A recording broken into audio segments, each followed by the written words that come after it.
Hello, welcome to another episode of Tough Talk Tuesday. As always, I'm your host, Lucas Biggers.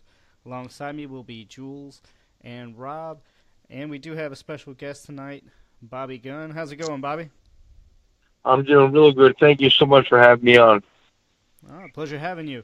Now, we have a writer named Ryan Browning, and he actually turned into promotions. I understand the last event you went to was actually his. Can you tell us about Yes, that? How was that experience?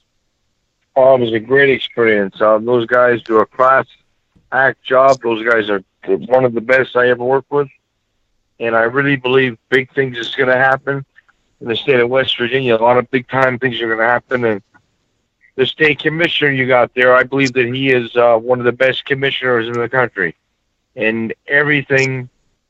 You know, it's like not only is it done professionally, but it's done with kindness.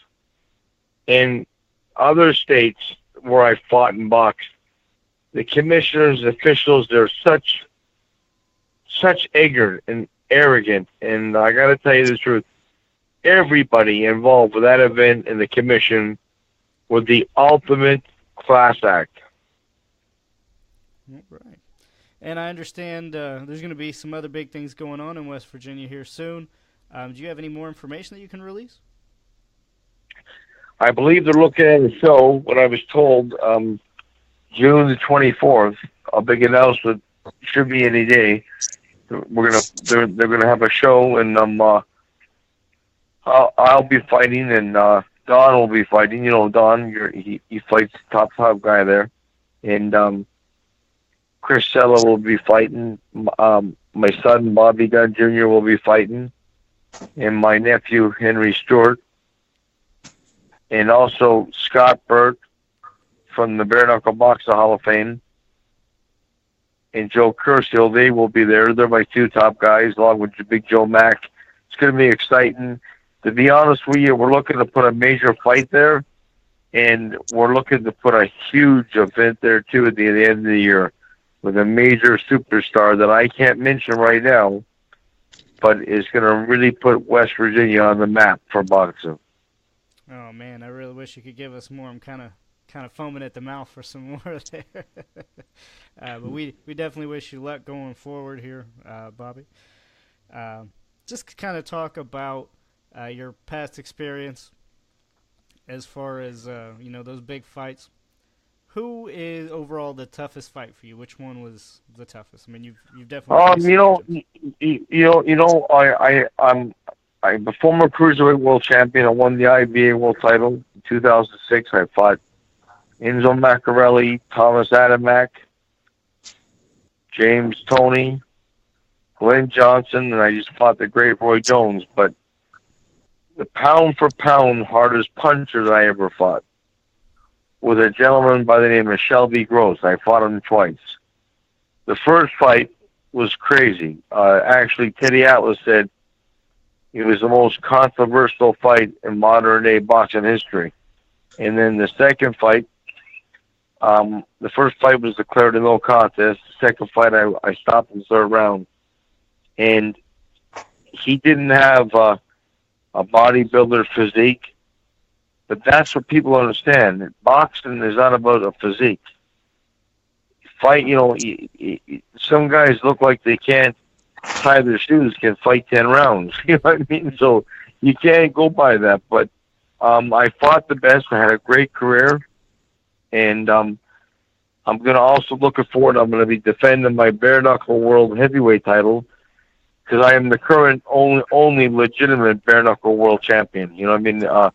There's a lot of groups out there to claim bare knuckle boxing, but they wear hand wraps and bandages, and that's not bare knuckle, is it?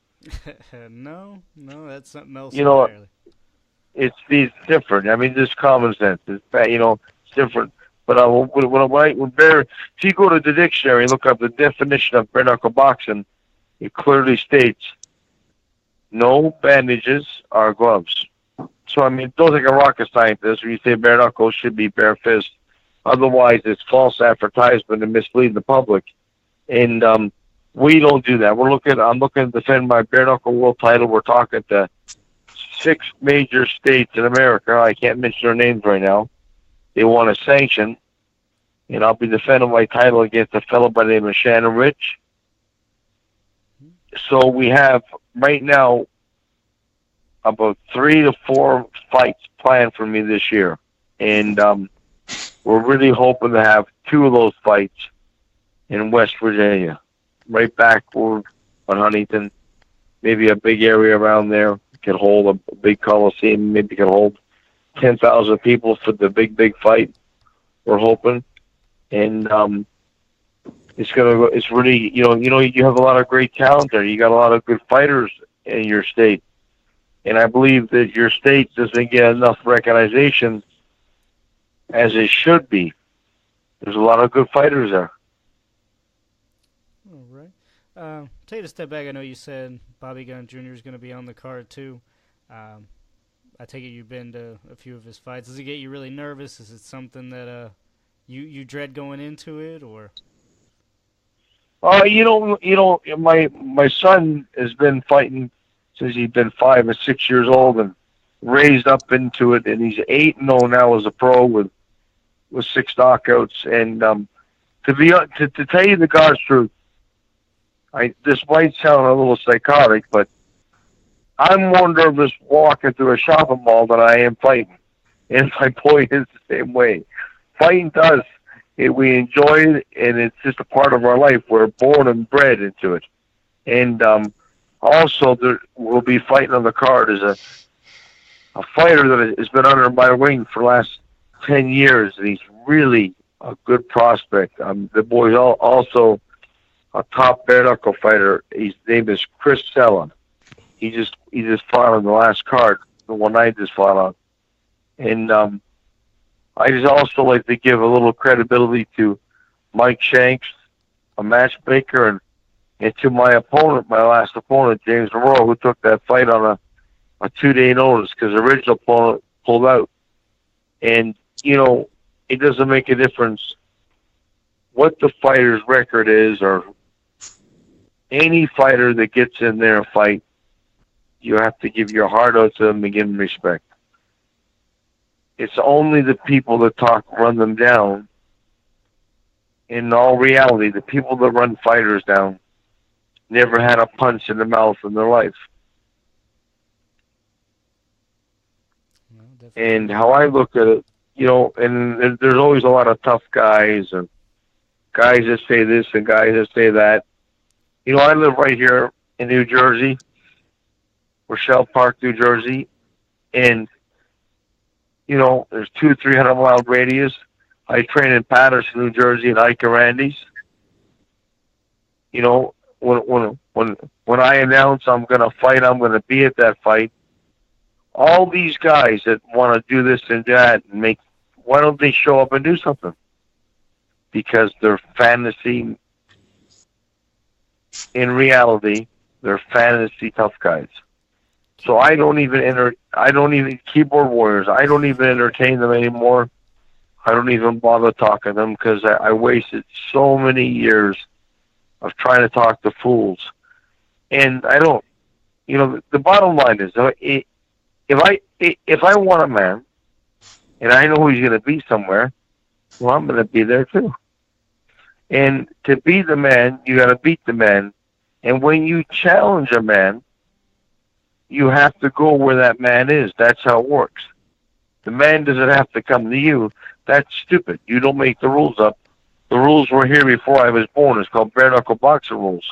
And bare-knuckle boxing will be a major, multi-million-dollar business. And I believe, hopefully in my heart, we can bring bare-knuckle boxing to your state because I believe it'll bring the worldwide attention, and the revenue that will come in will be phenomenal. We have an actual company. We have top people on board, Dave Philman, Joe McEwen, Edward Simpson. We have Chris Sella, he's part of it with us. You got Joe Curcio, the man's an employee of 1,000 employers. He's a boss of 1,000 employers. You got Scott Burt, the number one historian in the world for bare knuckle boxing.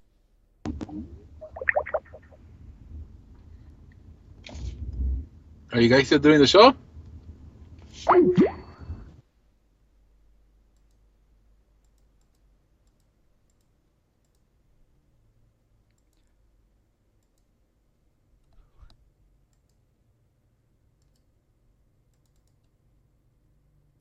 What happened?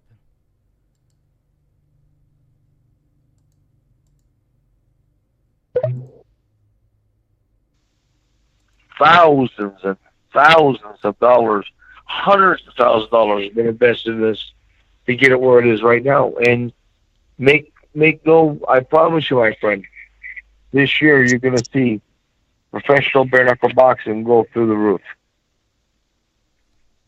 I hope so. So it definitely sounds like you. All right. So it definitely sounds like you prefer the bare knuckle boxing over professional boxing. Well, here's what I prefer about it. It's just more of a gentleman's sport. Like, you know, when I fought Roy Jones Jr., I love Roy, but I mean, why would you stop a fight with a little cut in my nose? What sense does that make to a man that's fought hundreds of fights? In bare knuckle boxing, it's more fair play. You let a man fight. And that's what I like about it. In bare knuckle boxing, here's something you need to understand. Do you realize in the history of bare knuckle boxing, never has there been a death occurred? Think about that. That's proven fact. You can look it up on the internet. In boxing and MMA, I think you got, 20 fighters every year die? I mean, there's a reason. It's definitely, there's a reason for it, and I definitely believe it's the repeated punches to the head. Absolutely, and let me ask you a question as a professional reporter and a man who knows the fight game. Let me ask you a question. Sure. You look at your hand right now; it's bare. If you go and take hand wraps on that, or like some of these groups that put 2 or 3 inches of the hand wrap, take a look, looks like an MMA glove. Couldn't you throw a punch a lot harder? Right? You'd do more damage. Now, put a glove on top of that again, you're going to throw as hard as you can. But let's take that away now. Let's go back to the naked hand. Boxing is checkers, and bare knuckle boxing is chess playing. Bare knuckle boxing, you don't throw as hard as you can because you don't want to break your hand. It's more of an art, like John L. Sullivan in the old days. You know, you had the great fighters, more body punching. And it's more of an art. It was the first and the first foremost, purest form of fighting was bare knuckle boxing. Everything that you see today come from that. Yeah, I mean, it's like taking it back to the old Olympic days. I'd definitely like to see it. Like I said, in the future, when you go to set those events up, I'm going to be one of the first people checking in. Well, thank you, my friend. No problem. I do want to pass you off to another writer here, Jules. Jules, whenever you're ready. Yeah, absolutely. Bobby, thanks so much Jules. for taking the time with us once again. How you doing? I'm doing good, my friend. Thanks for having me on. Yeah, absolutely, absolutely. You know, Bobby, I wanted to talk to you because you actually made a good point about, John L. Sullivan. One of the things, especially myself, as a pugilist fan, I try to go back to the early days before the Marquis of Queensberry rules. And, you mentioned John L. Sullivan, really being, one of the pioneers of bare knuckle boxing. And do you feel like bare knuckle boxing should get the history it deserves in terms of, people understanding, the great champions it had in the past, and maybe people will appreciate it more knowing that we had, guys like, Lil Dempsey, Fitzsimmons, even Jack Johnson at one time, had a bare knuckle match. Do you think it deserves more, exposure in terms of the history for it to be appreciated? Absolutely it does. I mean, if it wasn't for the past, there wouldn't be no prison. Right. And them fighters paved the road for all of us fighters to be here today. And so you have to understand something. August the 5th, 2011 was the first sanctioned fight in the history of bare knuckle boxing. Even John O'Sullivan, when he fought Jake Carolyn, they were not sanctioned. They were still under the radar, bare knuckle boxing. And that's when Burt Randolph Sugar, God rest his soul, said that now you are the official, legitimate, linear bare knuckle world champion because you fought the first sanctioned fight, you claim the title. Then the National Police Gazette magazine, as you probably know, was the first magazine to cover boxing and wrestling before Ring Magazine. Ring Magazine is an offspring of National Police Gazette. John O'Sullivan had that belt, and that belt was passed on to me from Scott Burt, who is from the Bare Knuckle Box Hall of Fame. There were so many great fighters back then, even in glove sports that are not mentioned today. I mean, my God, you look at Sugar Ray Robinson. You watch him in his welterweight highlights on YouTube, you couldn't see the man's hands move. And they talk about speed. These guys today wouldn't last 3 and 4 rounds, those guys. The old art of fighting, slipping and rolling and sliding is a forgotten art. Today, people think boxing, they walk straight lines, going up, hands up, making that stupid noise, and then fight. The art of fighting is something that takes years to master, and you never stop learning. And I think a lot of fighters today should go to YouTube and look up those fighters that you just mentioned and observe them and watch them, and they might learn a few things. Yeah, absolutely, absolutely. And in terms of, Bobby, back to you. It's funny. I was reading a piece that they did on your Men's Journal about a year ago. Talking about your career as a bare knuckle boxer. And one of the things that I like about Men's Journal is it really, to me, it captivated what bare knuckle boxing for you is really all about. You know what I mean? It's not really just about, obviously, making money, but also about the pride. Do you feel that boxing now, that's what it lost? It's lost fighting for the pride. And do you feel that if bare knuckle boxing obviously is more mainstream, if people see that you guys are really fighting for that pride, do you think that it can even get as popular as boxing with the Marcus of Queensberry rules? I believe it will. And again, I want to make this quite clear. Real bare knuckle boxing. When I say bare knuckle boxing, I mean bare fist. Yeah, not absolutely. bandages or hand wraps. There's a lot of little Mickey Mouse groups, as you probably know, where bandages and hand wraps, they call themselves bare knuckle boxing. I mean, I'm not being insulting, but that's like saying you're going to play hockey, but you have no ice skates. It just doesn't add up. The truth is, real bare knuckle boxing, yes, the way we got it planned, and we have it mapped out, and the people that's involved with us right now, and the genius that's in our team, and the marketing, I promise you, I'm not going to say as big as UFC, but it will be one of the third biggest sports next to boxing and MMA. That's awesome. And in terms of, I know you were talking about, your son Bobby Jr., being a promising, junior middleweight. Would you also consider Bobby Jr. getting into bare knuckle boxing as well, just to kind of see what it's like? It's up to him. I mean, he's knocked a few guys out in bare knuckle and already in the past, but listen. He's 8-0 with 6 knockouts, and make no doubts about it. My son can be world middleweight champion in but 2-3 years in a row. That's without a doubt. But whatever he decides, if he decides to walk away tomorrow, he's already proved a lot in a great career.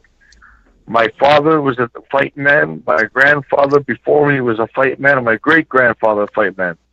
I'm a born-bred fighting man. It's like a dog. They're all different dog breeds: poodles, chihuahuas, and then you got pit bulls. My bloodline, my people I come from, are like pit bulls. We're born bred to fight. And this year, I'm gonna do something very big. It's gonna end with a spectacular blast, and I really want to bring something big to the state of West Virginia, and we are very close to doing that right now. Great, Bobby. And one last question, before I let you go. Obviously, you've had a lot of fights, in both the boxing and the bare knuckle circuit. Is there one fight that you could say, okay, this is the one fight I want, and then I can walk away? To be honest with you, I fought the best fighters out there in the world. I have no regrets. Did I come up short on them? Yes, I did. As a man, did I lose in my heart? No. Because to beat me, you got to knock me out cold.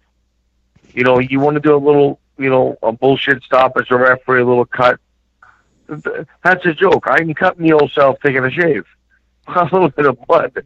That's nothing to me. But is there any fights out there that I want right now? The fight I wanted, and God rest his soul, was Kimbo Slice. And it was ready to go.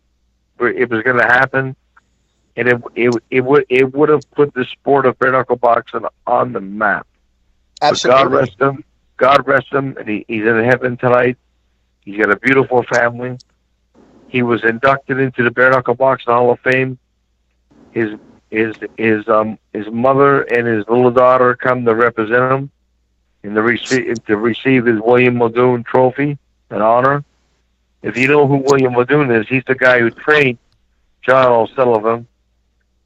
And he's the guy, see, in Belfast, New York, that is where the Bare Knuckle Boxing Hall of Fame is at.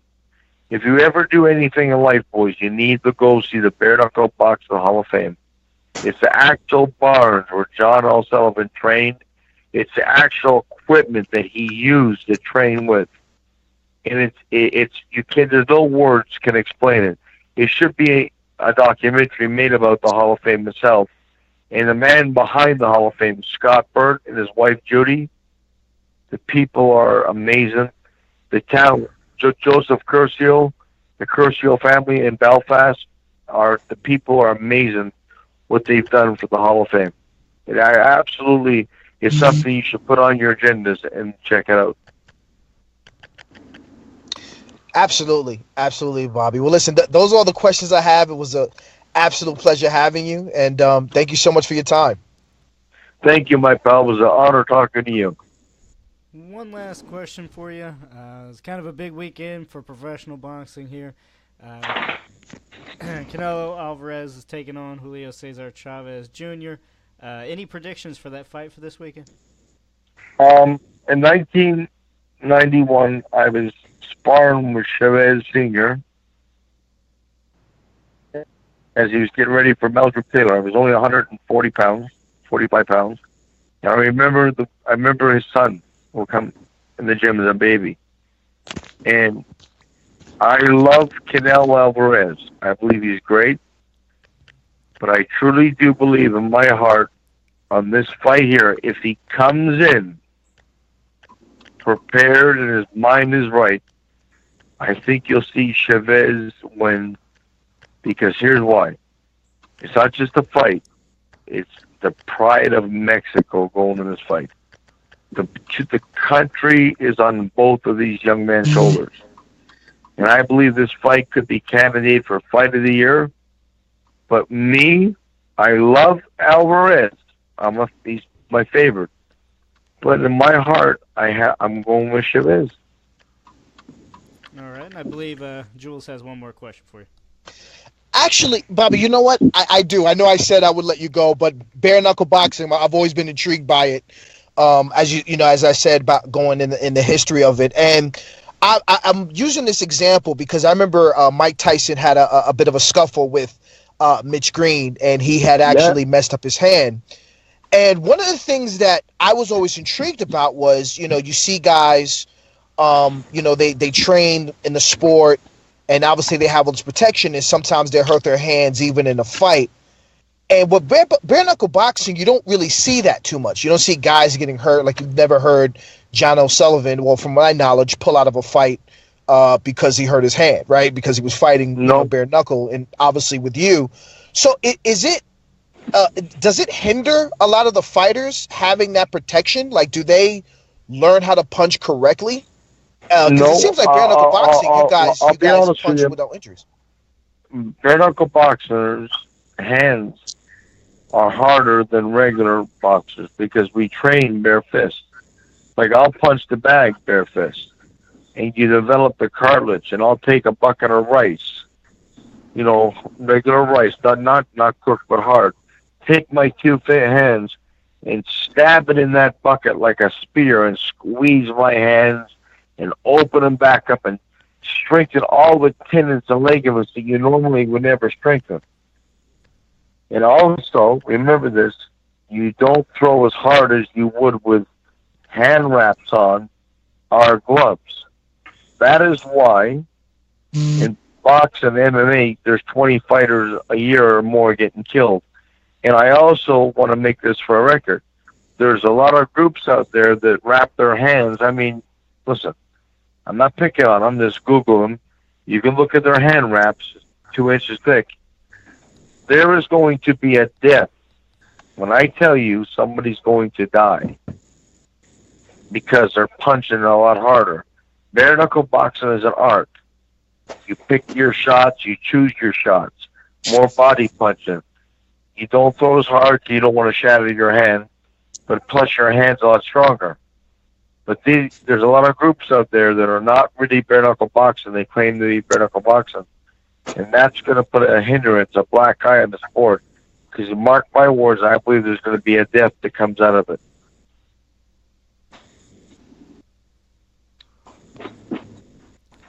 All right. Well, I think we've taken up enough of your time, but we definitely appreciate you coming on the show, Bobby. And look forward to seeing what you do here in the future. Definitely in West Virginia, and along with our buddy Ryan. 100%. We got some big plans, and hopefully big announcements coming soon, boys. And God bless you, each and everyone. And thank you for having me on the show tonight. Oh, no problem. Thank you. And I hope you have a good night. Thanks for staying up. Send me a link. Send me a link. Is it live? Is it? Or can I send me a link and I'll put it on my Twitter and I'll put it on my Facebook? Yeah, we stream live to Facebook, but I did go ahead and I shared it to your Twitter, and I'll go ahead and try to share it with you on Facebook. Take care, my friend. Have a lovely evening. Thank you, my friend. Thank you. Good night. God bless. All right, guys. That quickly turned into one of my favorite interviews, I think. It was a whole bunch of different points. Go ahead, Rob. Y'all, we need to take a field trip now. He did. He made me feel like I wasn't the reporter I need to be. Like, I need to go see the Bare Knuckle Boxing Hall of Fame. He made me feel really bad for not having seen that yet in my life. So He even spiced it up for this preview we about to do, man. yeah. He, like I said, he hit every episode, every little nook and cranny. Really hyped up for what's going to be a good show here, guys. I want to go ahead and preview last week's, though. I mean, what an amazing fight, guys. This is one for the history books. Klitschko versus Joshua. I mean, you guys had to like this fight. You had knockdowns on both sides. And, I mean, this was going down in the history. It was honestly one of the best heavyweight fights I've seen for quite some time. Probably since Lewis Tyson, which even wasn't that great of a fight. Roddy, you're nodding your head. I take it you agree. Who, me? Yeah. I mean, it was a great fight. I mean, like you guys say, like you guys said, I mean, it's one for the books. It was definitely one of the greatest fights since the Lennox Lewis era, in my opinion.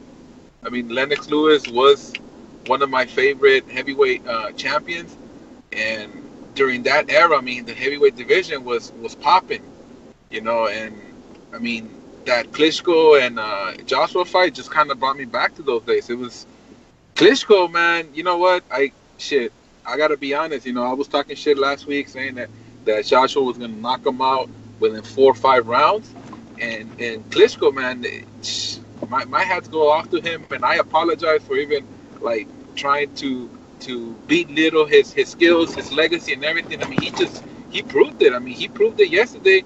I mean, the right man won, but he not yesterday, but he proved it last week that, you know, he wasn't a world champion because of luck.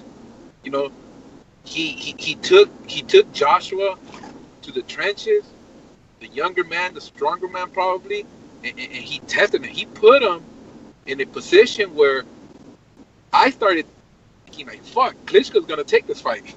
You know, there was a point where Joshua was out on his fucking feet, and my wife was pissed off, yelling at me because she was like, "You're acting crazy, like the kids are getting scared because I'm fucking yelling at them." You know, Scared small she's children. like, "What the hell?" She's like, "What the hell's going on here?" You know, it was an awesome fight. It was a very, very awesome fight. Yeah, I too want to go ahead and backtrack. I thought he was done over the hill, so to speak. And let me add to this.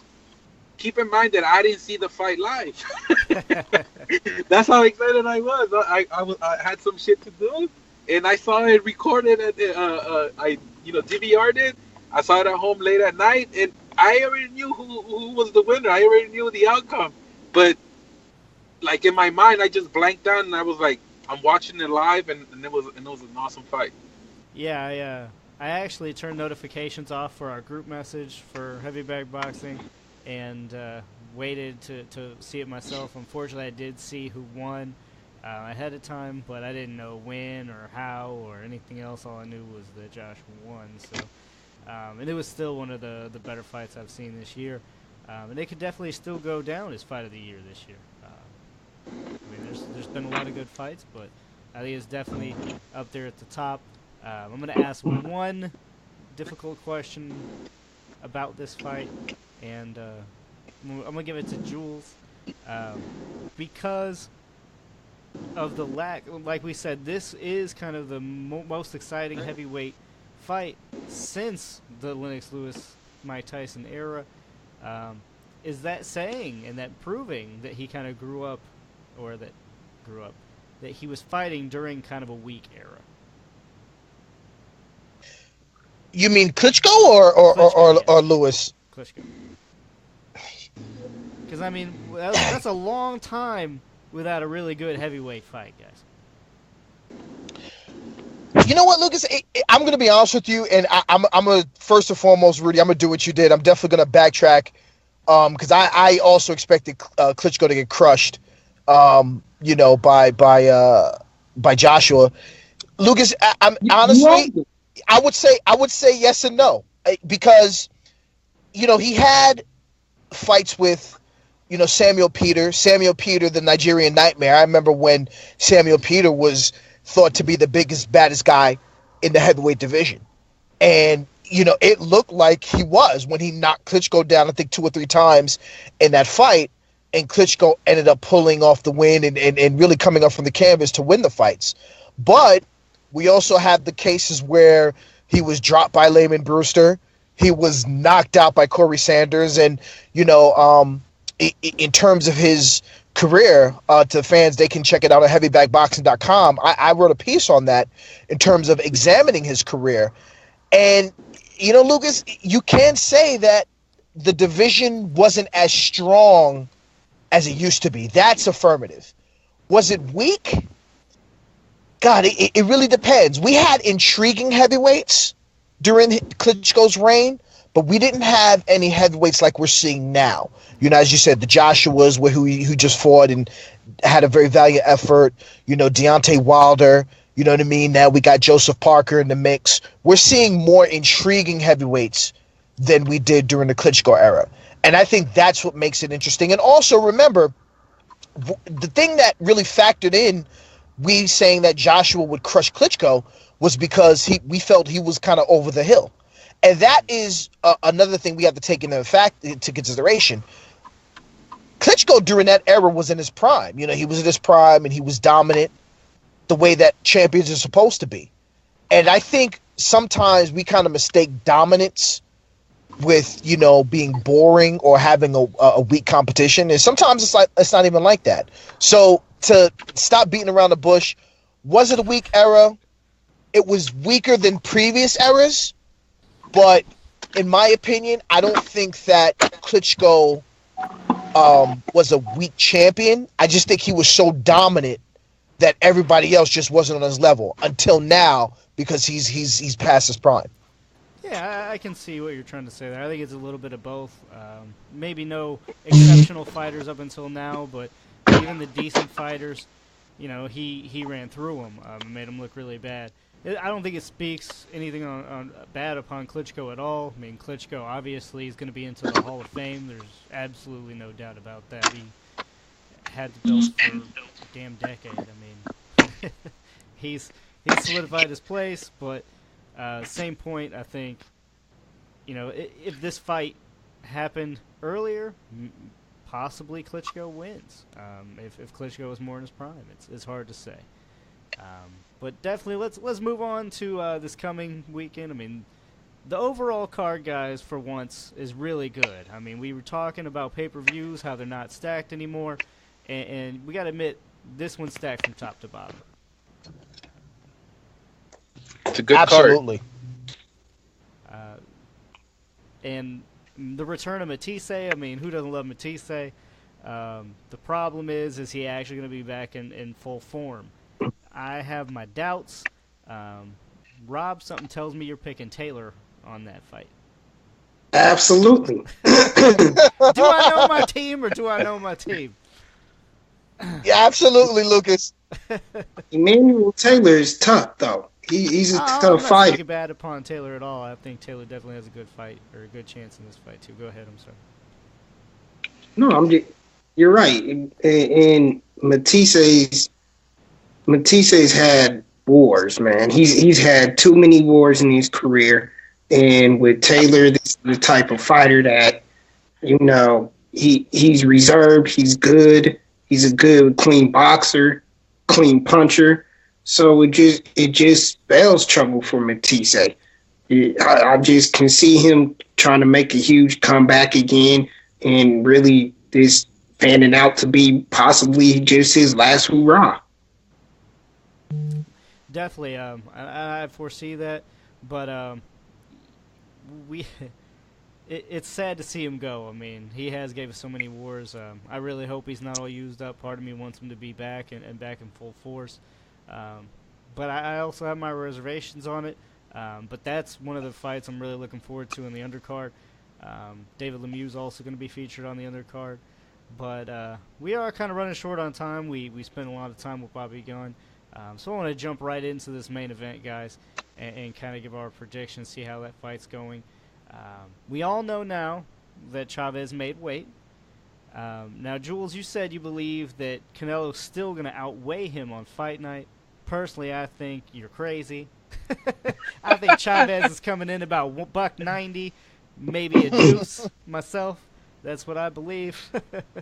And honestly, Chavez already in the fucking town, man. And I think, honestly, it's going to come down to two things. Canelo's skills and Chavez's size.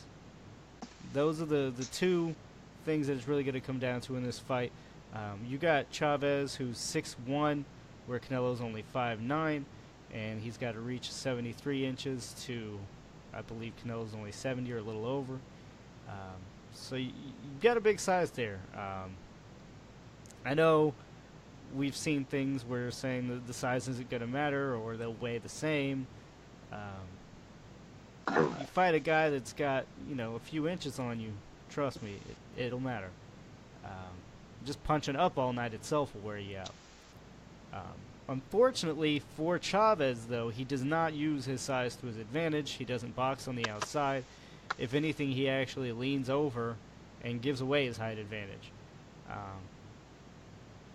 So, I mean, that fact leans me more towards Canelo. I will say this though, I think it's a lot closer than what Vegas has it. Vegas had it damn near 5-1 underdog in Chavez, and I think that's a huge mistake. He is definitely a live dog in this fight. But let's actually start with how we see the fight going. And I want to come to you, Rudy, because I know you're going to have the biggest opinion on this. Which Mexican you going with? Man, I gotta go with my boy Canelo, man. I've been fighting with that dude since day one. My buddies, when I used to be talking about Canelo, they're like, "Who the fuck are you talking about? We don't know no damn Canelo." I've been rooting for Canelo since he was back fighting in Mexico. He had always been calling out Chavez out. Chavez was the quote unquote protected fighter back when they were just fighting in Mexico because of his name. Stylistically, we all know that styles make fights, and in my opinion, based on both guys' track record and everything, Chavez Jr. obviously, like you said, is a live dog, and anybody that's ruling them out and saying, "Oh, it's going to be easy pickings for Canelo," is fucking crazy. Chavez Jr. has the power, has the height, has everything that you mentioned, all the above. You know what I mean? The only questionable factor is how well prepared is he for this fight. You know what I mean? Canelo's a more skilled fighter, way more skilled than Chavez Jr. Chavez Jr. is straight off flat-footed. Bernard Hopkins said it best. One of his biggest obstacles is going to be those two concretes on his feet. And I honestly think, and this is just, again, my opinion, I honestly think that Canelo stops Chavez 9th or 10th round. He's gonna dig to the body. The way that Chavez goes in, it's gonna be perfect it's gonna fall perfect for Canelo. Left hook to the body, bring that uppercut with the right. I think that's gonna be the key right there. But I mean, Chavez has that puncher side to him. He has the bigger side, probably going to be the stronger fighter. But I think that Canelo's skills are going to, pretty much pay the bills that night. All right, let's go down the road here, Rob. Oh man, hold on, y'all. Jules, I gotta do this because I gotta let you have this first real quick because my angle. Okay. Jules, go ahead. Rob had to pass it on to me, huh? Because I think he knows who I'm gonna pick already. That's why he did Probably, yeah. Feel free to go on your rant, though. Definitely go on your rant, though. You know what? I'm with you, Rudy. I've been talking about Canelo for a very long time. I think the first time I watched Canelo was when he fought Matthew Hatton, Ricky Hatton's brother, and I was like, damn, man, this kid is really freaking good. And one of the things I think with Chavez Jr., man, I just don't feel that he takes the sport of boxing seriously. I just don't. That was always my gripe with him. And, I feel like he really got where he is because of his father's name. And once again, I'm not trying to take away him winning a championship and things of that nature. But, case in point, in the HBO special, they talked about how, Canelo's first fight, he made like $40. And Chavez Jr.'s first fight, he made like 25 grand. You know what I mean? It's a huge contrast due to the fact that, we know who Chavez Jr.'s father is. And, Canelo's like, listen, I came up the hard way. And with Canelo, you've seen him evolve as a fighter. Personally, Canelo has evolved based on his competition, whether it be from Floyd Mayweather, Austin Trout, Lara. He's gotten so much better. You know what I mean? I remember when I watched him fight Mayweather, I was like, damn, he's got a lot of problems with his footwork. You know what I mean?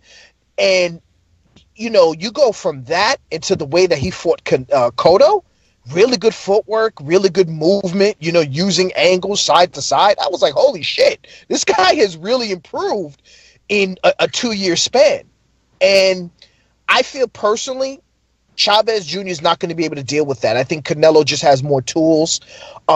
He can fight on the inside, but he's also proved that he can box on the outside. And what is very underrated about Canelo is he's elusive. Granted, he's no Muhammad Ali, he's no Sugar Ray Leonard, hell, he's no Mikey Garcia. You know what I mean? But he's got some elusiveness, and I think Chavez Jr. is going to have a hard time with that. And I think I'm gonna go with Rudy. I have it a little earlier. I have it maybe like 7, 8 rounds. I think Chavez Jr. What's gonna happen? He's gonna gorge himself, and I think that's what the Canelo team wants. And they're gonna be hitting that body up all freaking night. And I see him doing that. That combo he likes to do. He taps that hook. It's a very tapping hook up top, and then boom. Hard left hook to the body. So I got a Canelo 8-round stoppage. And something else. Go ahead. Something else that I want to add before I don't mean to cut you off, but something else that I want to add, and this is something that's been seen a lot in Chavez fights. When he gets desperate and he feels that the fight is not going his way, or at least the way he planned it, he starts fighting with his corner. His corner is telling him to do something, or his dad is telling him to do something. And there's been a lot of fights where you see Chavez Jr. turn around and tell his dad, "Ya cállate," meaning like shut up. You know what I mean? And I think that's what's gonna happen. Kid's gonna get frustrated. He's gonna end up fucking arguing with Nacho. And Nacho, we all know how Nacho is. Nacho's a hot-headed fighter, old dude. He doesn't take bullshit from anyone. And I bet you Nacho's gonna be talking shit to Chavez, and Chavez he's gonna start getting frustrated. He's gonna go into the rounds, and he's gonna lose. He's just gonna lose his game plan. That's the way I see it. I mean, I agree. I've definitely seen that in the past. This is a different Chavez in my eyes. He definitely seems a lot more focused. He's doing shit the right way this time around. The interviews I've heard, but sounds mentally prepared. Go ahead. There was a situation where Nacho was ready to bounce because Chavez wasn't following his instructions. So, I mean, we'll see. It's different when you're in the ring, I guess, but it's something that I believe was and still is in my mind a very close fight. A lot of people think this is going to be a straight blowout, and they're going to be sadly mistaken. This is definitely going to be a close fight, and I was really leaning toward Chavez, guys. I've kind of been on again, off again with this fight. It's honestly hard for me. I think the size is going to be a big one for Chavez. He's going to come in, I believe, close to 200 pounds. That alone is enough of a size advantage that I can say it may even outweigh some skills, depending. But I just can't do it because, unfortunately, yes, he's going to have a huge size advantage. He doesn't fight that style. Styles make fights, and like I said earlier, he gives away that height advantage, the size advantage. And he's going to stand there all night directly in front of Canelo. There's not going to be any head movement. All he's trying to do is land some shots. That's it. We've seen Canelo's head movement and Canelo's boxing abilities. So I definitely am going to go ahead and say Canelo. However, I don't think he can stop him, and I don't think he can knock him out. One of the best chins in boxing until Fonfara dented it. Maybe he messed him up. So we'll see. But I honestly think it's going to be unanimous decision. But go ahead, Rudy, what you're saying? Now I'm saying, did you see how small Chavez's body looked? That's what I'm telling you. They're going to be going to that body all night long. Are you kidding me? Lucas, personally speaking, no disrespect to Chavez Jr., Canelo is going to punish him. He's going to punish him all night. I'm telling you. Look, guys, though, I know you remember this, okay? So you would have like a little dinosaur toy or something when we were little, right? And you put it in the water and that shit expands. That's Chavez right now. He's in the water. He's in the water, man. He's getting big. This dude's gonna wake up close to 200 pounds. Everybody gonna be like, that ain't even him. But no, it's gonna be a different guy tomorrow for sure. Rob, go ahead, top it off, sir. You guys should be scared right now. You guys should be very scared with the road that I'm on right now. I'm just going to go back to a couple of fights just to name off a few. I predicted way back when nobody else would Tyson Fury beating Vladimir Klitschko. I said this weekend and called it to a T that Klitschko was going to be game to fight the boy Joshua. It would be a late stoppage. I told y'all Chocolatito was going to lose, even though I didn't think he did lose that fight, but he did lose. Yeah, well, that doesn't count. That doesn't count. I told y'all Andre Ward was going to win that fight. You know what? So I think we should build this around a new segment of mine right now. This should be called Robert's Lock Pick. Hold on a second. I should have some theme music. Hold on a second. Ladies and gentlemen, this is Showtime from Mexico City. Chavez and Sonido.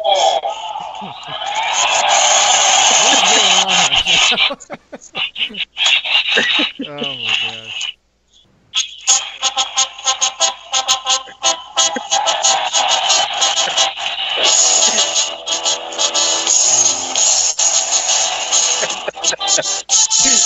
You should be shadowing boxing now, Rob. Yeah, at least give us a little something. That is Rocky theme song, Mexico style. Here is my lock pick for this weekend, y'all. Lock it in. Go to Vegas. Julio Chavez, I can't even talk. Chavez Jr. is going to knock Canelo out in the 11th or 12th round. That's right. You heard it here first. Let's talk about the reason. All of the reasons and all of the things you guys are talking bad about Chavez, let's go back to Canelo. There's a reason he fought lower weighted fighters. He comes into fight night outweighing every single opponent. Every single one. He outweighs. He never wanted to step up. At this point in his career, he finally feels he should, but then he makes it a catch weight. And Junior's nothing to play with at this weight, period. Junior once fought at light heavyweight, guys. Light heavyweight. And he very well could be at that weight on fight night. He made the weight, which proves he's in shape. He did it the right way. He's ready. And I still don't believe Canelo's this great fighter that everybody puts into yet. He's had some great wins, the biggest being against Cotto, which Cotto is my idol, but he's on his way out. Aside from that, everybody else Canelo stepped to and beat, in my opinion, are still B-level fighters. Yes, I said it. B-level at best. If he's going to lose a fight, this is the one for him to lose. Then he has the excuse written up that, oh, he outweighed me by 100 pounds. Blase. Chavez Jr. is no joke. He's nothing to play with. He's nothing to play with in the ring, and he's going to get that KO. With that being said, here goes the theme music for y'all one more time, just so y'all can hear it. We're good with the theme music, bro.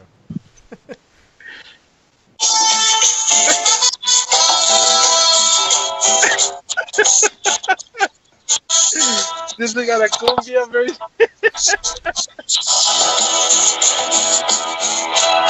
That concludes Rob's locked pick for this week. Nice little Cinco de Mayo special from Rob, ladies and gentlemen. Oh my god. I will give you though, Rob. Canelo's been beating up on smaller guys. And one thing I always say, you can't mess with weight classes. Essentially, guys, Canelo is jumping 2 weight classes. because he's going from 155 to 165, basically. So when you're used to fighting a pound above junior middleweight, have never even fought at middleweight, and now you're going to be fighting at junior middleweight, is never a good idea. I don't care who you are. I don't care if you're Floyd Mayweather. Jumping is never a good idea in any combat sport. Ask Conor McGregor. Ask Adrian Bronner. Shit ends bad. Rob may be onto something. Who knows? Guys, I know Rudy and Jules, you weren't as willing to accept Chavez as an actual threat from the sound of it. So I want to know if something that me and Rob may have said, did it make you any less maybe worried about this fight? Rudy, I'm going to go first. Absolutely not. Listen, let me tell you something. You guys, I listen, Rob, Lucas, I know you guys are thinking about Chavez's size, and you're right. But you know what? Listen, guys, I like to be professional. But, you know, this is Friday night. We're all adults here. Canelo is a big motherfucker, too. Like, people got to realize that. You know what I mean? He had to shed Rudy clothes. loved that. He had to shed clothes to make weight for Liam Smith. Easily he had to be 170 for Liam Smith. Had to be after the weigh-in was over. He was so. I was like, yo, this cat is like a light heavyweight, and I'll probably backtrack that he doesn't outweigh Chavez Jr. After really listening to it, Chavez Jr. might come in like 205. You know what I mean? But I really suspect Canelo to easily be past 180. He's huge, man. He's a big kid. Yep. Rudy, no? Didn't make you any worried at all? No? Like that Lil Wayne song, I ain't got no worries. All right, guys. Well, The bigger they are, the harder they fall, man. Well, we'll definitely see you on The bigger Saturday. they are, the harder they fall. But thank you guys for coming on. I think it's been a great show. Definitely check us out again. Normally we are on Tuesdays. It's actually Tough Talk Tuesday. This is just a special for Canelo-Chavez. So follow us on Facebook and Twitter so we can update you when the shows are. But for Jules, Rob, and Rudy, join us again on Tuesday, same time. And wish y'all heavybagboxing.com. Rob gonna eat some crow.